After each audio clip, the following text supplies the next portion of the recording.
দেশনেত্রী বেগম খালেদা জিয়া একজন ইমানদার মুসলমান। এক সময়ের সাবেক সংসদ সদস্য পাপিয়া, যাকে আমরা সবাই চিনি, সংসদের দাঁড়িয়ে আগুন যারা বক্তব্য দিতেন, লা ইলাহা ইল্লাল্লাহ মুহাম্মদ রাসূলুল্লাহ জিকির করতে করতে আগুন যারা বক্তব্য দেওয়ার কারণে কিন্তু বেশ মোটামুটি একটা আলোচনায় আসছিলেন, কারণ সে আওয়ামী লীগের বিরুদ্ধে কথা বলতো। বাংলাদেশ সীমান্তে পাখির মতো মানুষ মরবে।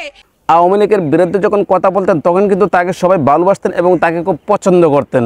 বলেন কি? বিয়ে করার জন্য কিন্তু ভালোবাসতেন না, তাকে পছন্দ করতেন শুধু তার বক্তব্যের উপরে। সে এরকম ধরনের বক্তব্য দিতেন, বক্তব্য দেওয়ার কারণে কিন্তু মানুষের মনের মধ্যে একটা জায়গা করে নিয়েছিলেন। ছবিটি তোলা যায় সেই পরিকল্পনা নিয়ে তারা ব্যস্ত রয়েছে। মানুষের মনের মধ্যে যখন একটা জায়গা করে নিয়েছিলেন তখন কিন্তু বেশ মানুষের তাকে খুব পছন্দ করতো, তাকে খুব ভালোবাসতো, কারণ শুধু একমাত্র তার বক্তব্যের কারণে। নিঃসন্দেহে তুই ঠিক কথা বলেছিস। দীর্ঘদিন যাবত যখন বিএনপি ক্ষমতায় নাই তখন কিন্তু সেও মিডিয়ার সামনে আসতেন না, কিন্তু হঠাৎ করে মিডিয়ার সামনে তাকে দেখতে পেলাম। আর যখন মিডিয়ার সামনে তাকে দেখতে পেলাম তখন কিন্তু প্রবাসীদেরকে নিয়ে আসলে বাজে মন্তব্য করছে। তাদের পরিবার ভিটামাটি বিক্রি করে ছেলেকে বিদেশ পাঠায়। আমি একটা কথা বুঝি না, আপনাদেরকে পেছনে আঙ্গুল দেখে প্রবাসীদের বিষয় নিয়ে এসে এরকম ভাবে বাজে মন্তব্য করার জন্য। জানি না আপনাদের আত্মীয় স্বজন, মা বাবা, ভাই বোন গোষ্ঠীর মধ্যে কি কেউ প্রবাসে থাকে না?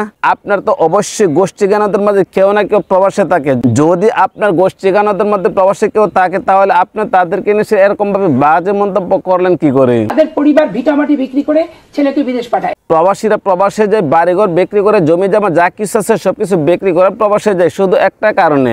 বলেন কি? তারা প্রবাসে যাবে, প্রবাস থেকে টাকা পাঠাবে, প্রবাসের থেকে টাকা পাঠালে কিন্তু দেশের অর্থনৈতিক চাকা ঘুরবে। আর যারা প্রবাসে গিয়েছে তারা যদি প্রবাস থেকে টাকা না পাঠায় তাহলে কিন্তু দেশ একদম অচল হয়ে যাবে। কিন্তু আমার কথা হচ্ছে ওই জায়গার মধ্যে পাপিয়া, আপনাকে এরকম ভাবে প্রবাসীদেরকে নিয়ে বাজে মন্তব্য করলেন, আপনার ভিতরে কি একটু বিবেক বলতে কোনো কিছু নাই?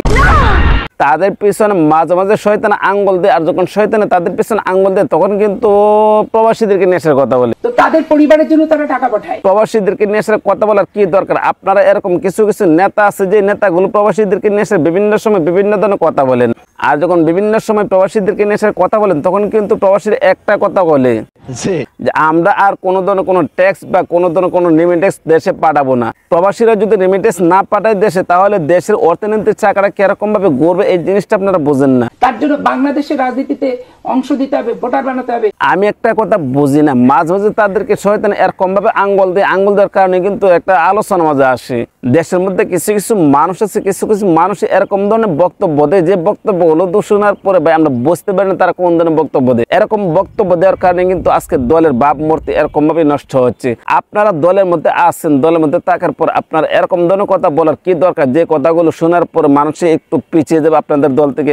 আপনারা এখন দলের মধ্যে আছেন, দলকে কিরকম ভাবে বড় করবেন, দলকে কিরকম ভাবে বাড়ি করবেন, দলের মধ্যে মানুষকে কিরকম ভাবে আগ্রহ করবেন, তা না করে আপনারা এরকম ধরনের কথা বলেন যে কথাগুলো শোনার পরে মানুষ এখন দল থেকে আস্তে আস্তে দূর হয়ে যাচ্ছে। আমি কারো পক্ষে বা বিপক্ষে কথাগুলো বলি নাই, কিন্তু শুধু একটা কথা আমি বলবো, আপনারা এরকম ধরনের কোনো কথা বলবেন না যে কথাগুলো শোনার পরে মানুষ আপনার দল থেকে চলে যায়। আপনারা দলের মধ্যে আছেন, উপরে লেভেলের নেতারা আছেন, আপনারা দলকে বড় করার জন্য চেষ্টা করেন, কিন্তু তা না করে আপনারা এরকম ধরনের কথা বলেন যে কথাগুলো শোনার পরে কিন্তু মানুষ এখন দল থেকে আস্তে আস্তে বের হয়ে যাচ্ছে। ভুক্তভোগী হতে ভোটের ভুক্তভোগী হতে যাবে কেন?